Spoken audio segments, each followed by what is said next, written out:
Ini peristiwa 2016, itu ada gempa di Pidijaya. Ini kita teman-teman sastrawan Indonesia itu bikin buku namanya 6,5 SR Luka Pidijaya. Selain itu kita juga bersama beberapa teman gitu membuat majalah sastra di Instagram. Iya. Itu nama Imagisia. Itu ada. Artinya kalau saya lihat ya, media yang berserakan ini, katakanlah yang banyak ini, itu tinggal kita memilih ruang mana yang cukup efektif.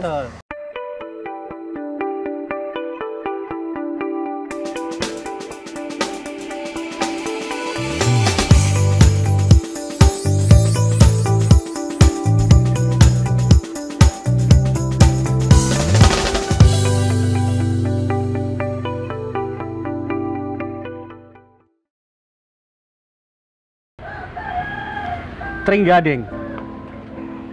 Di pasar kecil itu pohon salam melambai-lambai. Tatapannya membuai. Senyum yang ranum seperti cinta yang dikulum. Meneduhkan rambutmu dari matahari menjadi rumah bagi pelangi. Tapi subuh itu pohon salam melambai-lambai, daun-daunnya berguguran. Karena tanah bergerak, berdetak. Sebelum menasah mengemakan azan, sebelum kau bangun dari mimpi yang riang. Tiang-tiang patah, dinding rebah, atap goyah, menimbun tubuhmu yang payah. Matahari pecah, kakimu berdarah, melebur bagai lautan es, meneteskan dari matamu yang jernah. Oh kampung yang rebah, desa yang pecah, bangunlah, kita kembali berlari, mengumpulkan keping-keping matahari menjadi jalanan dan rumah-rumah. Jakarta, 27 Desember 2016. Sobat baca, barusan adalah puisi yang dibacakan oleh siapa ya? Kalau belum tahu, beliau ini adalah seorang redaktur senior di Tempo. Bernama siapa Mbak Nisa? Mustafa Ismail. Mustafa Ismail. Kalau kita saya googling, memanggilnya Bang Mus. Bang Mus. Kalau saya googling di YouTube Yahoo, ya kan? Beliau ini adalah penulis Baghdad ya. Ya, karena memang itu nama generik ya, Mustafa Ismail itu ya. Dan seorang sastrawan juga. Iya, jadi kalau memang di Google itu harus pakai atribut lain, misalnya atribut daerah, misalnya Mustafa Ismail Aceh gitu, Mustafa Ismail Tempo, puisi, Mustafa Ismail sastra atau cerpen gitu. Jadi mesti pakai atribut lain. Kalau enggak ya itu muncul yang karena itu nama kodian ya. Nah, Bang Mus atau Mustafa Ismail ini adalah seorang sastrawan dan lebih dikenal sebagai cerpenis. Tuh. Namun karyanya yang barusan adalah karya yang begitu saya mendengar langsung menyiratkan pengalaman tahun 2004 tentang Aceh. 2016 Mas. 2016 ya. Itu boleh diceritakan ini Bang Mus? Ini peristiwa 2016 itu ada gempa di Pidijaya. Ini kita teman-teman sastrawan Indonesia itu bikin buku namanya 6,5 SR Luka Pidijaya. Itu ada gempa dan cukup dahsyat lah gempanya di menimpa Pidijaya. Nah, puisi ini adalah tentang kampung saya yang kena gempa. Itu kampung saya itu namanya Trenggading ya, di salah satu kecamatan di Pidijaya dan cukup parah dampak di gempa itu, termasuk rumah saya di sana ya. Setelah menceritakan tentang gempa ya. Bukan tsunami. Bukan ya. tsunami yang itu ya. Ya, bukan tsunami. Ya. Menjadi sama-sama antologi puisi bersama ya? Iya, antologi puisi bersama nih, ada banyak lah ini, ada dari berbagai daerah di Indonesia. Waktu kejadian sedang ada di sana atau? Saya di sini karena saya kan di sini tuh sejak 96 ya. Sejak 96 ya itu gara-garanya sih karena ikut acara di tim kan, diundang Dewan Kesenian Jakarta untuk acara Mimbar Penyiaran 21 itu November 96 gitu. Setelah itu saya nggak balik lagi, mencoba-coba untuk tinggal di Ibu kota. Di Jakarta. Gitu. Menasbihkan diri menjadi sastrawan. Enggak juga Enggak sih. juga. Tidak pernah menasbihkan diri ya, tapi berproses aja, karena niatnya ya bagaimana membangun jejaring juga di Jakarta kan. Terus belajar menulis sampai sekarang saya merasa saya masih belajar kan. Baik Bang Mus, sebelum kita lebih jauh berbincang mengenai kesusastraan, kita ingin tanya sama Mbak Nisa sebagai penggiat sastra muda ya. Alhamdulillah masih muda. Kan dibanding Abah ini, Semoga konsisten sampai para senior-senior nih. Saya tuh sebenarnya masih muda gitu. oh gitu ya. Masih muda. Tapi rambutnya udah putih calon presiden. Lebih muda daripada Nisa gitu. Iya. Mengenai Bang Mus ini gimana kalau Mbak Nisa melihat Bang Mus? Saya sendiri agak lupa perjumpaan pertama dengan Bang Mus ya, karena kalau di lingkungan teman-teman sastra tuh kadang kita kan hadir di beberapa event sastra yang kadang kita juga malah baru kenalnya tuh di IG dulu gitu, maksudnya di Facebook dulu, masa-masa awal-awal media sosial kan, baru terus ketemunya beberapa tahun belakang. Tapi ada yang saya ingat, dulu Bang Mus itu rajin untuk mengkolek peristiwa-peristiwa sastra di daerah, atau dia meminta teman-teman yang punya komunitas sastra di daerah gitu untuk mengirimkan liputan singkatnya lah, peristiwa sastranya. Nah itu bagi saya saat itu ya, ini menjadi satu hal yang menarik karena jadi diketahui oleh teman-teman yang lain. Nah itu saya lupa sendiri perjumpaannya, dan belakangan ya karena Bang Mus banyak ini ya mengelola kegiatan sastra dan juga beberapa kegiatan kita sering ketemu. Alhamdulillah silaturahmi masih terjalin sampai hari ini, dan karya-karyanya juga banyak bisa ditemui teman-teman ya, baik cerpen maupun puisi, dan tentu saja esai-esai kebudayaan. Dan juga Bang Mus kan mengasuh rubrik sastra di Koran Tempo. Artinya kalau generasi saya yang memang masa-masa itu banyak mengirimkan karya ke media ya berarti yang ngurasi salah satunya Bang Mus ini. Makasih loh Bang Mus atas apresiasinya ke teman-teman komunitas sastra di berbagai tempat. Waktu itu memang saya mengelola ada blog sastra ya, dan ada blog sastra, kemudian ada beberapa media sosial, ada IG, Facebook, ada IG dan Facebook kan gitu. Nah itu saya kira memang teman-teman daerah itu perlu ruang ya untuk kita bantu teruskan informasi kegiatan-kegiatan sastra yang di daerah ya, termasuk kegiatan kesenian sih, bukan hanya sastra ya, termasuk kegiatan kesenian itu. Dan kemudian saya bikin grup WA Ruang Sastra kan, semoga ya itu menjadi ruang juga teman-teman bisa berbagi info di situ kan, dari situ kemudian bisa kita ambil dari situ kemudian bisa informasinya bisa kita ambil, kita posting di IG, kita posting di blog gitu kan, dan itu bisa meluaskan. Karena sih saya concern lah dengan terutama anak muda ya, saya concern betul dengan anak muda, bagaimana menumbuhkan anak-anak muda itu tumbuh menjadi penulis gitu, dan banyak penulis-penulis muda yang tumbuh itu. Saya concern dengan itu. Oke. Nah ini sebelum ini ketika berbicara aktivitas tadi atas melalui Tempo atau pribadi? Enggak, bukan. Itu lebih banyak blog itu kan dikelola secara pribadi. Blog dan IG kan. Ada IG namanya Info Sastra dan Storia Sastra gitu. Ada juga Twitter Info Sastra juga gitu. Nah, lewat tiga media itulah, tiga platform itu plus blog ya, plus blog. Dulu ada pernah saya ngelola blog Ruang Sastra juga tidak salahnya. Nah, lewat medium-medium itulah disebar gitu. Nah, kalau Tempo kan harus terkurasi dengan baik kan gitu. Jadi ruangnya terbatas, maksudnya ada kurasinya, ada pemilihannya gitu. Tidak bisa semuanya bisa masuk. Meskipun di ini juga saya kurasi juga, tidak misalnya kalau acaranya terlalu kecil gitu ya mungkin ya dikalahkan oleh acara yang besar gitu. Sampai sekarang masih berjalan Bang? Kalau di IG masih, kalau di blog sih saya nggak kuat ngelolanya ya. Di IG, di Info Sastra dan Storia Sastra masih gitu. Masih. Dan berapa tahun sudah mengelola itu?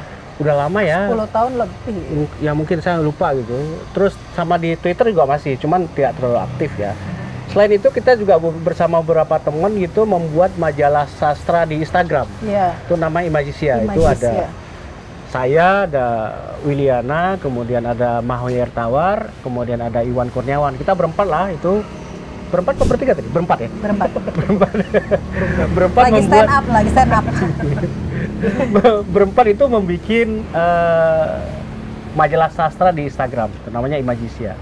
Nah, itu isinya memang itu terkurasi betul karena kebetulan saya dan Iwan kan menjadi kurator di media di tempat kami bekerja kan. Jadi dan ada Mawi, ada Wiliana, dan itu memang kita kurasi betul karya-karya yang masuk ke situ. Jadi sebelum Tempo Koran itu menjadi platform, berarti Bang Mus ini sudah menggawangi dunia maya di isi sastra itu udah sekian tahun ya? Lebih dulu ya? Iya sih, enggak sebenarnya kalau di Tempo kan sebelumnya kan yang megang sastra kan bukan kami kan, ada redaktur lain, ada redaktur tamu kan.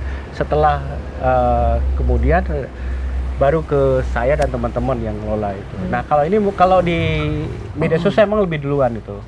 Lebih duluan kita mengelola media sosial. Apa beda rasanya ngelola di cetak atau platform media official gitu dengan komunitas, Kang? Ya beda, karena itu tadi kalau di selain kurasi ya? Selain kurasi. Yang pertama kita lebih bebas aja kalau di komunitas kan itu. Lebih bebas memberi ruang kan gitu. Nah, kalau di media mainstream kan kita ada namanya rapat redaksi segala macam, dan segalanya kan diputuskan oleh rapat gitu. Nah kalau di mengelola kegiatan yang komunitas ini ya tetap ada kurasinya juga, hampir sama lah gitu. Cuman lebih fleksibel kan, lebih fleksibel dan ruangnya lebih luas gitu loh. Kalau di media konvensional, media mainstream kita lebih taat pada karakter segala macam gitu kan. Jadi ada plus minusnya lah gitu. Tapi ruang di media sosial saya kira lebih luas lah. Tapi kalau bagi para pengirim naskah gitu, kayak Mbak Nisa gini lebih senang kecetak katanya nih. Pernah mengalami keseruan tersendiri, ya, betul, tentu saja. Betul. Ada semacam deg-degan yang ini dimuat nggak ya, dan sepertinya ya saya kebetulan mengalami masa cetak kemudian pindah ke digital dan mengikuti juga ya, artinya ya mau nggak mau gitu, ini sebuah keniscayaan dan kita harus adaptif. Dan saya percaya di medium digital pun tadi Bang Mus bilang gitu, kita juga tetap ada kurasi gitu, artinya tidak serta-merta kemudian ngirim naskah tuh cuma kayak buang gitu aja gitu. Dan kalau saya sebagai penulis tentu saja Bang Mus, hal yang terpenting adalah sebenarnya itu tersampaikan kepada pembaca. Betul, kan, terpublikasi gitu, apapun medianya, apapun platformnya. Tapi karena di masa 2000-an itu belum ada digital, ya tentu kita berlomba-lomba mengejar untuk dikirim ke media cetak. Dan Tempo salah satu yang concern ya, tiap minggu ada gitu. Tempo, Kompas, PR, Jawa Pos.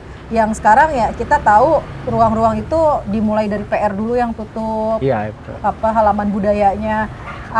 Akhirnya kita harus cari ruang baru, dan yang disediakan di platform digital ya kesana aja. Ya benar, itu keniscayaan. Fleksibel lah. Keniscayaan ya bahwa ruang digital itu sekarang ya memang lagi booming gitu. Cuman lagi-lagi ada semacam kecemasan ya di kalangan teman-teman penulis bahwa ruang digital itu tidak terkurasi dengan baik kan. Tidak terkurasi, istilahnya gini, begitu kita bisa selesai menulis puisi, kita bisa langsung posting di media sosial kita kan, atau di blog kita gitu. Nah itulah yang itu menjadi kecemasan kami juga, saya dan teman-teman ketika membuat Imagisia, majalah sastra Imagisia itu. Nisa juga pernah dibuat juga kan itu. Itu bagaimana kita memberi alternatif ruang buat karya sastra, tapi tetap dengan kurasi yang cukup lah kira-kira gitu. Kami tidak mengatakan bahwa itu kurasi ketat, tapi ya kurasi yang cukup lah gitu. Ada pemilihan, ada proses diskusi terhadap karya yang dimuat, tidak langsung diposting gitu. Kalau dari sisi pemaknaan Bang Mus mengenai bagaimana sih seberapa mengakarnya sastra di masyarakat sehingga itu bisa terlihat indikatornya dari pengiriman naskah, pengiriman karya seperti itu. Kalau pengalaman saya ikut mengelola ruang halaman sastra di Tempo, itu tiap pengirim naskah itu, puisi, cerpen itu cukup banyak. Nah, banyak sekali gitu, dan banyak sekali anak-anak muda yang muncul gitu. Dan Nama-nama baru ya? nama-nama baru. Saya kadang menemukan itu nama-nama baru, dan dengan karya, waduh, saya nggak pernah lihat ini anak ini kan, tapi kan dia punya karya yang bagus gitu. Nah, sama di Imagisia juga begitu. Nah, baru-baru ini di Imagisia itu ada seorang ada puisi yang masuk itu, dan setelah saya cek ternyata dia masih SMA, tapi bagus itu loh. Ya kan kita nggak tahu itu. Artinya generasi sekarang bukannya berkurang, tapi justru Makin tumbuh. makin tumbuh, cuma karena ruang apresiasinya semakin terbatas atau berserakan karena di dunia maya. Nah, mungkin lebih tepatnya berserakan. Berserakan. Karena kalau ruangnya sih banyak sekali kan. Jadi sekarang banyak muncul platform-platform yang memberi ruang untuk sastra kan itu.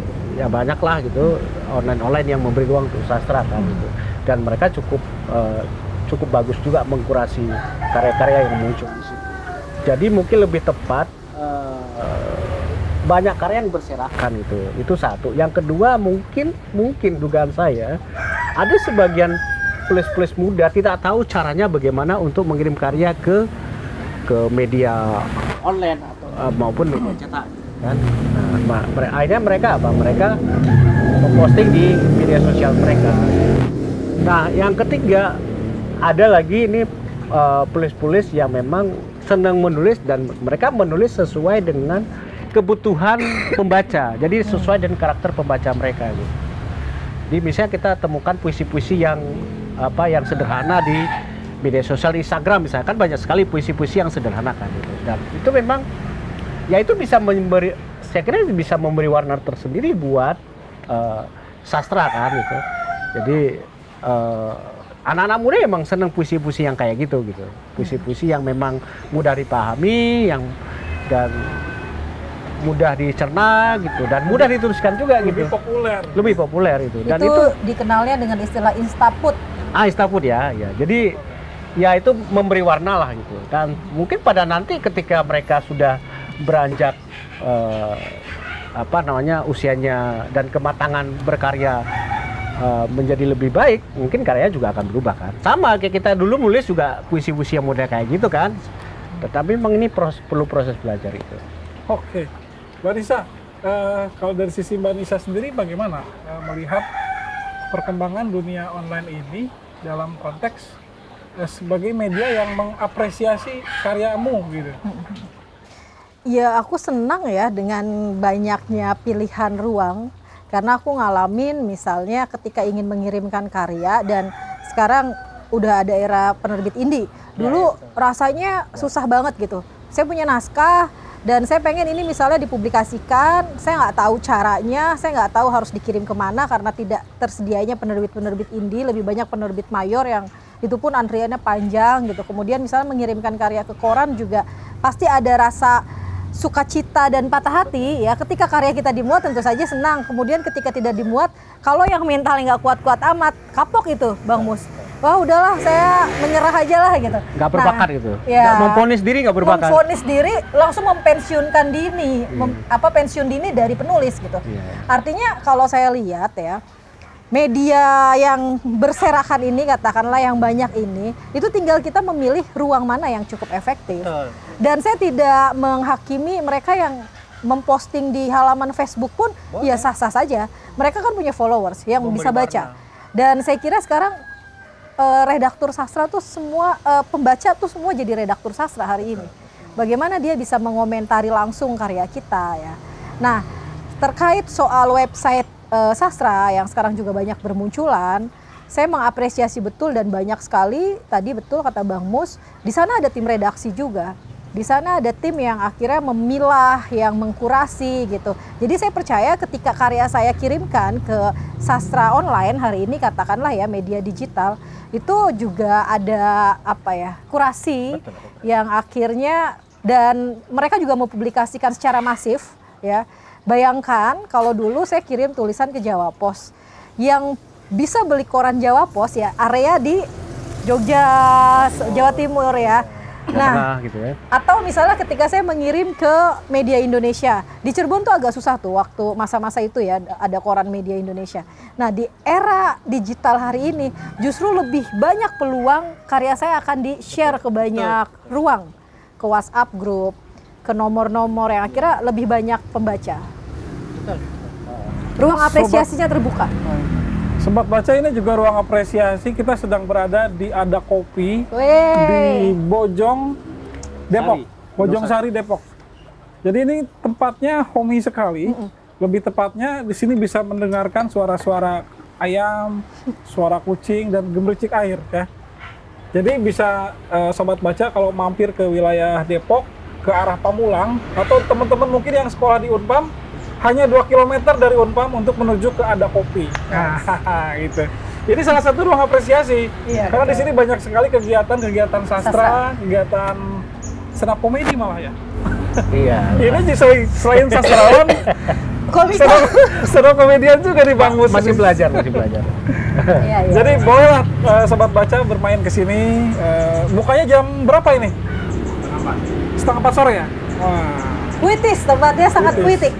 Jadi di belakang juga ada hidroponik, cuma udah kena banyak ulet. Iya. Setengah 4 kalau ini kan, kalau tidak ada tamu VIP kan. Nah, kembali ke kekaryaan, Bang Mus kan itu menghasilkan karya sejak tahun 93 dalam yang bisa kami track di internet. Iya, 90-an ya, awal 90-an. Sebetulnya sih saya menulis itu mulai akhir 80-an ya. Udah tua sekali. Udah tua ya? Oh iya. Tadi ngakunya lebih junior daripada Nisa. Luar biasa ya. Rentang waktunya panjang. Akhir 80-an ya. Ya 89-an lah. Meskipun kalau suara apa ini? Iklan lewat nggak apa-apa. Iklan lewat. Meskipun kalau diurut-urut sejak SMP sudah mulai menulis kan. Tapi kan SMP itu lebih puisi-puisi yang kayak katakanlah untuk dikasih ke seseorang gitu kan. Nah baru mulai serius itu ketika saya mulai sekolah di Banda Aceh gitu. Saya kan dari kampung tuh, kampung saya di Tering-Gading. Nah lalu kemudian tamat SMP saya sekolah di Banda Aceh itu sekitar 150 km dari kampung. Di kampung saya itu. Oh ya. Jadi merantau betul. Nah sejak itu mulai menulis karena itu dulu awalnya kan triggernya sih ini ada ketemu dengan seseorang yang senang nulis puisi, kemudian saya tertarik, lalu dia bilang bahwa menulis puisi itu ada honornya gitu kan. Lalu saya ke perusahaan sekolah nyari-nyari majalah dulu, majalah yang ada puisinya, waduh asik nih. Mulai dari situlah prosesnya. Tapi baru betul-betul mungkin bergabung dengan kalangan seniman itu awal-awal 90 lah. Saya ikut teater di Taman Budaya Banda Aceh gitu, kemudian kenal dengan banyak sastrawan, dengan banyak seniman. Nah, ya berproses tuh. Belajar sendiri, baca gitu. Membaca banyak sekali gitu. Membaca, nulis. Kalau dilihat dari masa-masa kekaryaan itu di tahun 80-90 dengan setelah era 2000, itu bagi Bang Mus apa perbedaan rasanya memetik tema dari kondisi sosial ekonomi masyarakat? Enggak, kalau dulu kan di era dulu, nah mungkin aku cerita pengalaman ya. Di era dulu kita menulis dengan seperti ini saya bilang tadi bahwa kita niatnya ngirim ke koran kan. Kirim ke koran bahwa karena pertarungan kita ada di media, ada di koran itu. Jadi kalau kita mungkin belum dalam tanda kutip belum sah seorang penulis kalau hanya masih belum dimuat di media kalau pada masa itu kan. Gitu. Jadi kalau dari sisi ide sama aja sih, Nah berbeda dengan sekarang. Kalau sekarang kan orang bisa aja menyebut mereka penulis gitu tanpa harus dimuat di media kan. Mereka bisa langsung menulis sesuatu lalu kemudian mereka kumpulkan lalu menjadi buku, bisa mereka terbitkan secara indie atau ngirim ke terbit mayor atau kirim ke platform atau apa gitu. Nah, dulu yang kita tidak punya ruang itu. Jadi salah satu-satunya ruang kita bertarung itu ya media. Yang kedua adalah lomba gitu. Tapi saya bukan orang yang senang ikut lomba gitu. Nah, jadi area pertarungan kami ya saya ya di media itu gitu. Nah, kalau sisi tema saya kira ya perulangan aja sih sudah sih. tema kekaryaan ya, itu perulangan aja. Itu pun terlihat dari naskah-naskah yang diterima Bang Mus di Tempo atau di Ruang Sastra. Kalau ini sih, kalau sekarang sih mungkin di samping tema-tema yang lama, aku kira tuh banyak hal-hal baru gitu. Ada yang menulis tema-tema misalnya planet gitu, ada itu menarik. Ada yang menulis tema-tema ruang dapur gitu kan, ada juga gitu. Jadi sekarang makin berkembang ya, meskipun mereka memetik dari kedekatan mereka dengan tema itu kan. Penulis pada dasarnya kan mereka menulis sesuatu yang dekat dengan mereka kan, supaya apa, supaya dia bisa lebih dalam untuk masuk ke tema itu gitu kan ya. Gitu. Jadi sekarang makin berkembang dunia digital, tentu saja mungkin yang nulis dunia digital juga ada gitu, makin berkembang lah temanya. Tapi tema-tema umum, tema-tema yang itu tetap perulangan sih. Tapi mungkin cara menuliskannya aja mungkin yang berbeda ya. Nah, tuntutan bagi penulis juga itu sih sebenarnya. Bagaimana kita mengemas tema yang umum untuk menjadi sesuatu yang enak dibaca dan baru gitu. Nah, itu tantangan penulis di situ gitu. Jadi pertarungan di situ gitu ya. Kayak misalkan topik-topik tentang penyerobotan lahan, itu kan terjadi sekian puluh tahun. Iya, itu berulangan terus. Selalu aja ada berulang. Konflik agraria tadi. Ya. Bagaimana seniman penulis itu mengemas tema itu menjadi sesuatu yang baru dan enak dibaca gitu kan. Tapi khususan untuk Bang Mus ini ada pertanyaan. Sebagai putra Aceh, Serambi Mekah. Nah, apa pengalaman batin yang Bang Mus pernah tuliskan tentang seorang Aceh di dalam kekaryaannya? Saya kalau cerpen-cerpen saya hampir sebagian terbesar cerpen saya itu temanya Aceh. Tema Aceh itu. Saya nulis tentang konflik, puisi-puisi juga sebagian besar juga itu. Temanya Aceh gitu. Karena ketika saya ingat sesuatu, memang memorinya kebawa ke sana kan. Saya menemukan sesuatu di sini gitu, idenya di sini. Tapi memori saya nanti ketika nulis itu memorinya ke sana gitu. Jadi bisa lihat, misalnya buku cerpen saya Lelaki yang Telan Gerimis itu bisa dicari di Google. Itu juga itu 13 cerita tentang Aceh gitu. Ada ya umum tentang konflik gitu, tentang konflik ya. Ya karena saya merasakan betul bagaimana ketika konflik di Aceh itu tidak bisa kemana-mana. Saya kan tinggal di Banda Aceh, pulang kampung aja yang di Tringgading itu saya susah gitu loh. Nggak berani pulang kan, karena pada masa itu gitu. Jadi memori-memori itu yang membentuk imaji untuk menulis tentang Aceh gitu.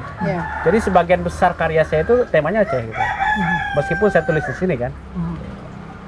Apalagi kan kemudian bukannya konflik, ada tsunami juga gitu, kemudian ada gempa macam-macam lah. Oke, dengan peci lagi topi begini kayaknya Don Sastra ini sekarang. Iya, ini sih sebenarnya sih ini bagian dari menyiasati supaya rambutnya nggak kelihatan putih. BG Neruda nih. Aku tertarik Bang Mus di ini deh, di kerja-kerja Bang Mus di Tempo ya. Salah satunya kalau kita simak sampai hari ini Tempo punya program tokoh sastra pilihan Tempo. Betul. Nah itu kan sebenarnya jadi ruang ruang apresiasi kepada para penulis, bahkan penulis pemula, ya penulis baru yang baru hanya menerbitkan satu buku gitu. Nah mungkin Bang Mus bisa ceritakan sebenarnya ini program seperti ini tuh bisa dikembangkan nggak sih di ruang komunitas sastra? Ya karena Bang Mus kan di awal juga tadi cerita selain sehari-hari bekerja di meja redaksi gitu, dia juga mengelola beberapa komunitas. Nah, karena kalau saya lihat, perhatikan gitu, sejauh ini belum ada komunitas sastra yang melakukan penghargaan secara masif ya, penghargaan secara baik gitu kepada entah itu tokoh seniman, sastrawan dan sebagainya. Kenapa masih hanya dilakukan oleh pemerintah, instansi dalam hal ini Dewan Kesenian dan juga misalnya media gitu? Ya sebetulnya bisa dilakukan di luar ya. Cuman mungkin inisiatornya yang yang mungkin belum ada ya, belum. Pertama masalahnya kan ketika memberi apresiasi penghargaan di luar, ya mereka tentu saja harus membuat serangkaian acaranya kan gitu. Nah, ya lagi-lagi problemnya mungkin di pembiayaan ya, karena kita tahu sendiri bagaimana teman-teman sastrawan ini kan apa namanya, tidak terlalu apa namanya, bisa tidak terlalu terampil lah untuk mengakses sponsorship gitu kan itu. Sedikit lah teman-teman sastrawan yang berpengalaman untuk mengakses sponsorship kan. Ya entah itu sponsorship dari pemerintah maupun sponsorship dari swasta. Nah itu menjadi problem sendiri bagi apa namanya, teman-teman untuk mengadakan kegiatan, termasuk kegiatan penghargaan. Nah tapi bukan tidak ada sih. Salah satunya misalnya ada apa, portal sastra Litra gitu, Litra yang Litra. dikelola oleh antara lain Mas Amadun ya, antara Mas Amadun gitu kan. Dan saya kebetulan sering menjadi juri juga di penghargaan itu kan. Nah itu ya hampir rutin lah mengadakan kegiatan. Nah dengan bekerja sama dengan swasta dan terakhir dengan pemerintah gitu. Nah ada lagi itu penghargaan yang ada saya lupa portal apa gitu, juga melakukan hal yang sama gitu. Jadi penghargaan sastra seperti dilakukan Tempo harusnya bisa dilakukan oleh banyak pihak gitu. Nah kalau Tempo kan memang sudah punya apa namanya, punya penghargaan itu sudah lama kan itu, dan tinggal menjalankan gitu. Dan itu bagian dari apresiasi Tempo, memberi ruang apa namanya, ruang apresiatif lah kepada para penulis itu. Nah itu kalau tanggapan Bang Mus sendiri sebenarnya penting nggak sih penghargaan sastra? Penting. Karena apa? Justru dengan begitu melecut teman-teman penulis untuk lebih memperkuat karyanya kan. Tanpa penghargaan mungkin nggak ada apa namanya, nggak ada motivasi ya, itu ya. Jadi orang bisa termotivasi, aku harus berkarya lebih baik misalnya. Dan biasanya pengaruh kepada pembaca itu akan melihat buku-buku pemenang penghargaan. Betul. Nah makin banyak penghargaan juga menjadi guidance buat pembaca untuk tahu buku sastra yang bagus itu mana gitu. Nah iya kan? Jadi penghargaan seperti apa, penghargaan sastra di buku sastra pilihan Tempo, kemudian ada Katulistiwa gitu, kemudian ada apa, HPI ya, terus apalagi tuh, ada beberapa yang lain lah gitu. Kemendikbud juga punya, ada ya gitu. Bahasa. Kemendikbud juga punya. Nah itu memberi guidance buat pembaca, inilah buku-buku yang layak dibaca kira-kira gitu. Jadi bukan sekedar apa namanya menang tidak menang, tapi kita punya list buku-buku yang memang layak kita baca. Sehingga itu menjadi katalisator untuk kekaryaan yang berikutnya. Betul. Dapat mendorong itu ya. Bisa memotivasi orang lah menjadi lebih baik kan. Jadi nanti aku mau bikin karya lah, semoga nanti bisa menang dapat penghargaan lah, atau minimal jadi nominal lah di salah satu penghargaan itu. Jadi nominalnya sudah bagus, karena kan pertarungannya bukan hanya se-Indonesia pertarungannya loh. Se-Indonesia kan pertarungan karya itu kan se-Indonesia gitu. Artinya memang masih sedikit sekali ya Bang Mus. Tapi masih sedikit. Iya, masih perlu lebih banyak. Padahal kalau tadi ya misalnya ya ini penting, ada beberapa dampak atau efek langsung yang bisa dilihat dari sastra-sastra pilihan dari anugerah-anugerah sastra gitu. Tapi persoalannya itu ruang yang sedikit itu akhirnya semua orang berebut di sana. Dan ini kan sebenarnya menarik kalau komunitas-komunitas di daerah gitu yang bikin sekian sama, banyak betul. itu melakukan hal Tapi yang sama. mungkin ini Mbak Nisa, Tempo juga kredibel untuk memberikan itu karena dia sudah konsisten melakukan atau membuat rubrik karya sastra gitu sekian puluh tahun gitu. Itu yang tidak bisa diinstankan untuk lahir media online baru kemudian memberikan hal serupa. Termasuk Kuat Baca belum berani kita kan gitu. Soalnya Kuat Baca juga bisa melakukan itu, misalnya tiap akhir tahun nanti memilih karya-karya buku terbaik misalnya ya, cerpen, prosa dan puisi misalnya. Ya minimal membuat listnya kan itu.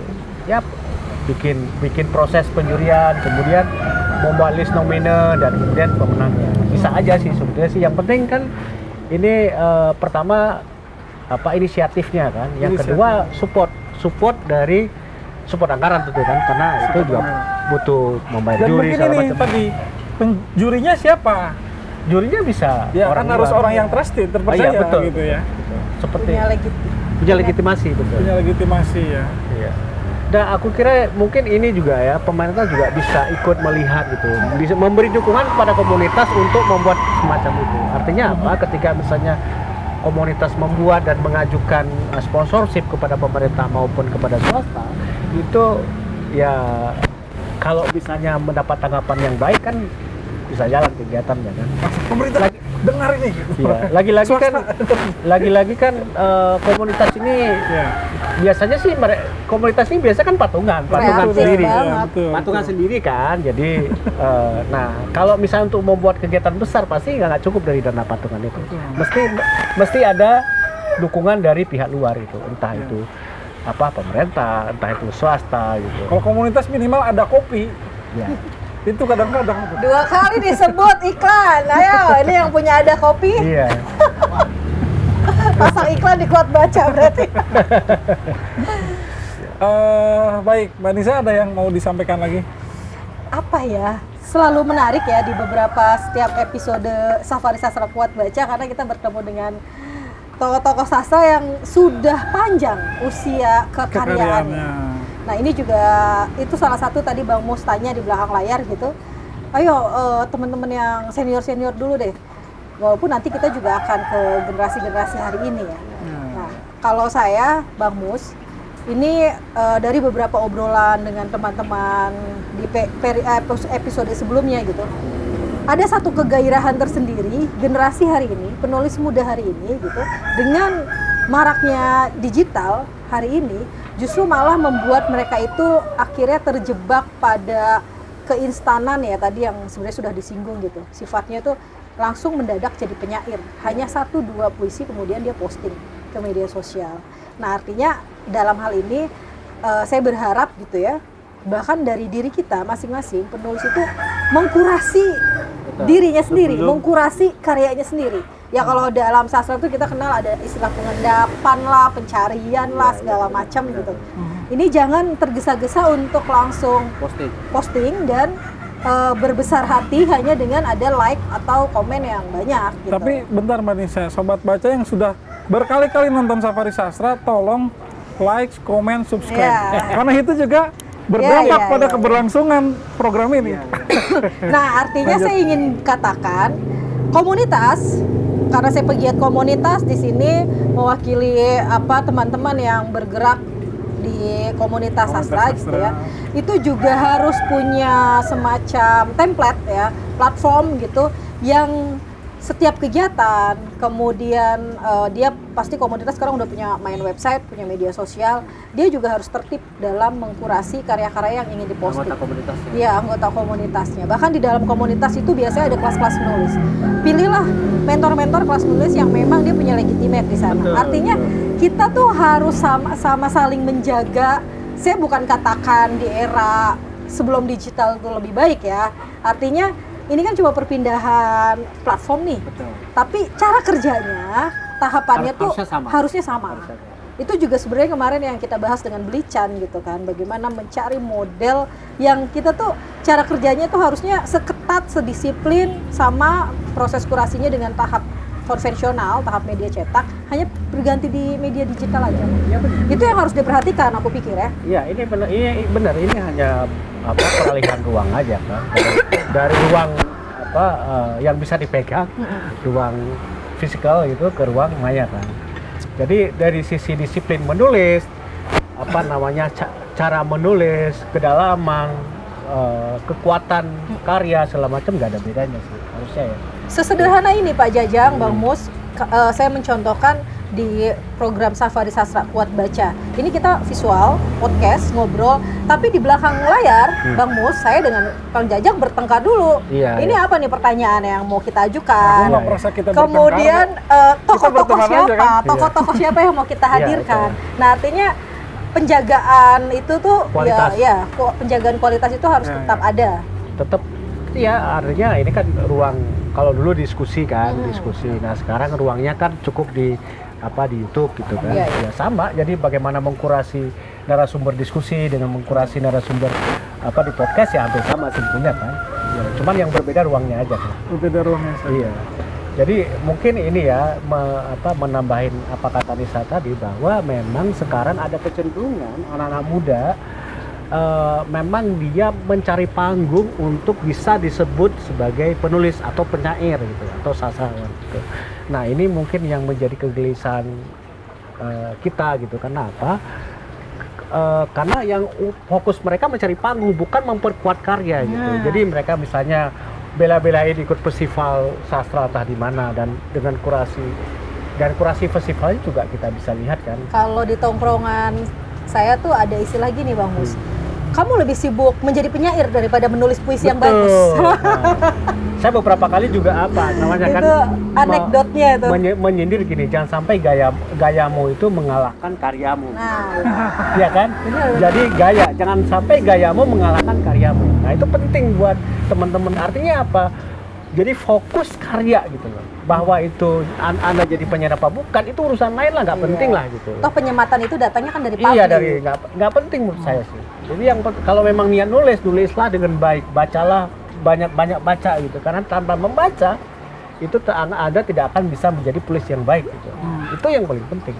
Penulis adalah pembaca seumur hidup. Iya, bukan hanya membaca buku ya, tapi juga bagaimana membuka mata, telinga, perasaan untuk menyerap semua hal yang ada di sekitar kita gitu. Makanya penulis punya kepekaan yang kuat terhadap masyarakat, terhadap lingkungan sosialnya, terhadap bumi, terhadap lingkungan, terhadap alam. Beda kalau ngobrol sama Abah. Apa banyak nasihat lah itu. Tadi ya. Benar saya sepakat. Itu otokritik juga buat saya. Ya. Jadi ya kita jangan hanya scroll TikTok gitu kan. Ya, emang asik sih itu dan jadi gara-gara mau buka laptop nih tiba-tiba aduh belum ada ide nih scroll TikTok dulu gitu. Udah sampai malam itu udah sampai ngantuk itu belum jadi itu karena kita asik scroll media sosial. Itu tapi memang satu aktivitas tadinya intermezzo tapi begitu ini kita terlarut di dalam aktivitas itu. Iya. Itu yang kadang-kadang kita harus jujur sama diri kita sendiri. Buka feed IG atau TikTok, itu kadang-kadang nggak tahu-tahu udah 1 jam, udah 2 jam. Iya. Sampai ngantuk, udah ngantuk nih, udah besok berarti lagi. Bang Mus juga begitu. Saya ya mungkin saya juga kadang-kadang begitu gitu. Jangan Tapi kan gini, masalahnya rajin posting dia di IG. Masalah kan gini Mas, tapi kan saya kan ada pekerjaan yang harus saya selesaikan. Jadi ada tanggung jawab yang harus saya selesaikan. Artinya ya mau tak mau saya harus membatasi diri kan. Sebetulnya sih gini, kita bisa memfilter diri sendiri dengan membuat target sebenarnya. Penulis itu perlu punya target. Misalnya hari ini saya harus nulis 3 halaman misalnya, ya atau nah artinya kalau bisa kita belum menyelesaikan 3 halaman itu ya kita ya nggak usah main-main media sosial dulu gitu, selesaikan itu dulu. Sama dengan kita yang bekerja di media kan, kalau selesai pekerjaan kita udah selesai baru kita refreshing, ngopi kayak atau sambil lihat-lihat ini media lebih sosial. banyak pikniknya daripada kerjanya Ya, kayaknya. iya benar, jangan banyak pikniknya boleh sih, piknik sambil kerja maksudnya gitu ya kan. Piknik di media digital. Iya, piknik digitalnya ya. Baik Sobat Baca, tidak terasa waktu sudah hampir 1 jam berbincang bersama Bang Mustafa Ismail. Jadi mungkin Bang Mus ada yang mau disampaikan untuk Sobat Baca? Ya, ini safari sastra ini saya kira sangat penting ya buat yang pertama mendokumentasikan pemikiran-pemikiran, aktivitas para penulis ya. Gitu. Yang kedua ini menjadi sesuatu yang bisa dimaknai oleh teman-teman yang mendengarkan, terutama yang senang dengan tulis menulis gitu. Dan saya kira ini sangat memberi apresiasi kepada Kuat Baca yang punya program ini gitu. Dan kepada teman-teman yang memang serius untuk menulis, saya kira udahlah menulislah gitu tanpa mengenal lelah gitu. Artinya memang menulis itu tidak bisa instan gitu. Tidak bisa instan, tidak bisa seperti kita nulis lalu posting, nggak bisa gitu. Harus ada proses yang sangat panjang. Bang Mus, biasanya Sobat Baca itu bertanya kalau ingin mengundang narasumber ini gimana? Entah itu untuk pelatihan menulis. Bang Mus bisa diakses lewat Instagram apa? Saya punya Instagram pribadi Mus Ismail, MOS ya, MOS Ismail gitu. Jadi kalau ada yang DM, Boleh. Bang, nanti kami undang boleh? Boleh. DM boleh ya? Boleh. Nah, Lewat ya apa info sastra atau storia sastra juga boleh gitu. Kan sama-sama saya pegang kan. nanti ditayangkan di sini editor video, tolong. Mbak Risa mungkin ada yang mau disampaikan lagi? Ya itu tadi jangan sibuk menjadi penyair. Sibuklah menulis. Iya, tapi sibuklah menulis gitu. Oke. Karya yang bicara, karya yang penting. Baik, kalau dari saya, Kuat Baca menyentuh nalar dasar untuk kita berbudaya melalui sastra. Yeay. Sampai jumpa lagi di Safari Sastra Kuat Baca. Ya.